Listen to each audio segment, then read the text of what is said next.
Awe tukolele beto mpetule tezi o kombo ya tata ya mwana petata molimo santo tolandi matei na biso nanda kwa nzambe ndenge bauti kote ya biso walande bile na biso ya bomoi bapesi biso yango nde kobatela biso moi mobimba pe programme nyonso oyo lingomba apesi biso nyonso tolandi malamu yango nde tokolanda pe kosalela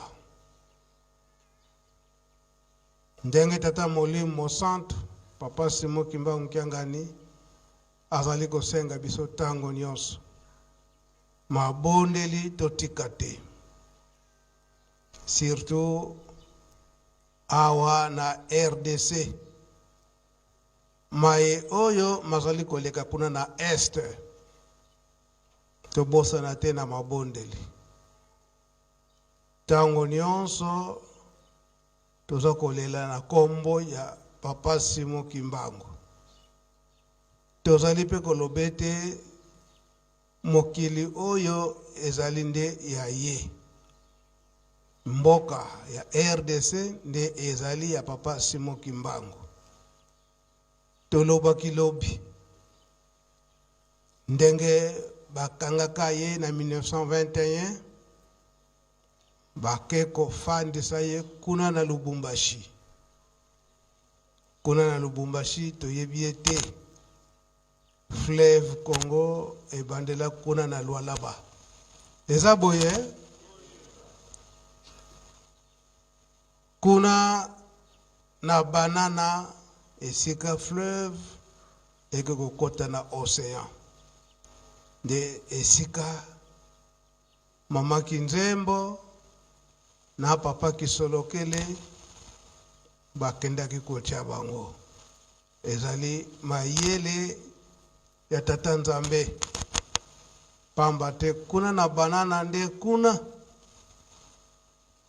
esclavagisme ezalaki makasi soki bakongoli batu mwindu nyonso o basengeli koteka bango nde balekisi bango na nzela banana nde bake ko regrouper bango na Pointe Noire kuna nde kokabola batu mwindu na bamboka oyo esengeli kuna te bakende esclavagisme bakende kosala kingamba mungamba donc misala bakopesa kaye ya makasi eza boye te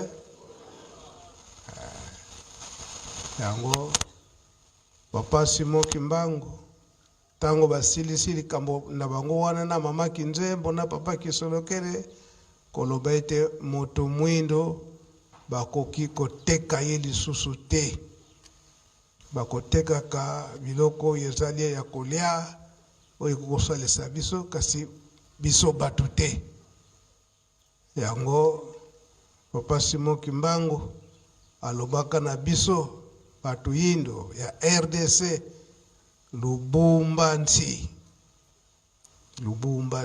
donc bozala soudé bino bana ya RDC parce que likambo makambo nyonso ya malamu nde ezali nde awa mboka oyo etondi miel na lait eza boye te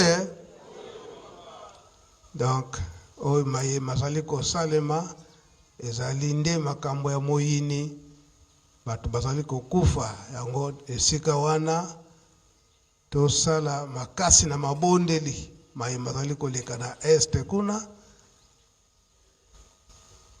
atako masumu ezali mabunga ezali kasi tata molimo santo papa Simo Kimbangu akoka kolimisa biso kinya ekota yonde tolobi Lubumbanzi mundele atuni potango wana una na Lubumbashi liloba nyonso Simo Kimbangu akoloba foba yeba alobi nini surtout soka lobeli yango na Kikongo interdiction ezalaka na tango wana ete bato bakoki koloba susu Kikongo te kaka Swahili. Oyo bakendaka bakangami kuna na Lubumbashi te na Kisangani te na Kindu kuna bayebi likambo yango. Interdiction okoki koloba Kikongo te kaka Swahili. Wana koyeba Kimbangu alobi nini? Kimbangu alingi koloba nini? Tango alobi ete Lubumbashi mundele atoni Lubumbashi elakisi nini? Bozala sude. Tozala sude. Yango tozala makasi na mabondeli kokanisa mai oyo mazali koleka kuna na est. Teokania Jeteki oye. Jeteki oye. Jeteki oye.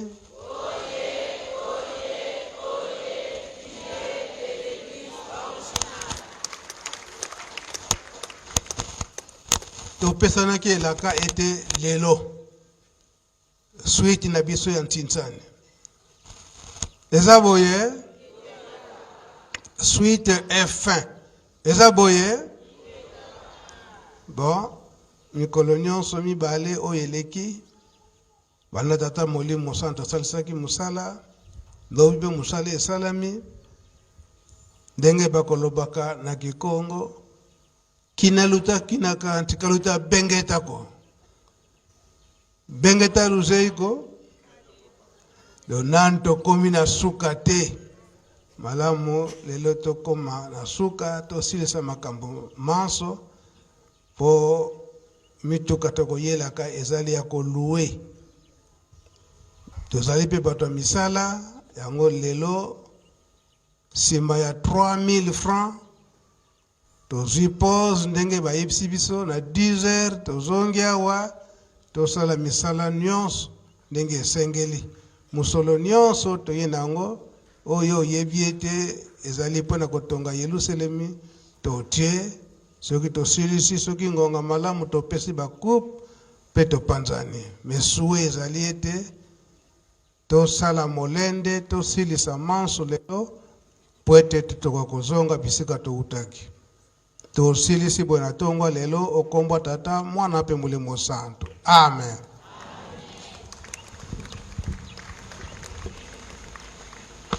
Les saluts, salut.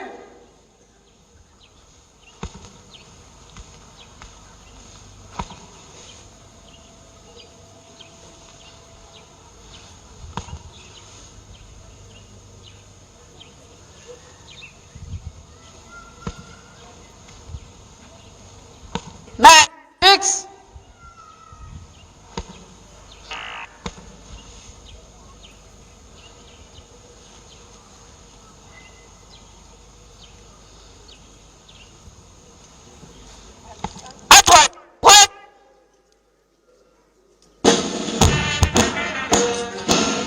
Sisi zote natokea basi kufuata masha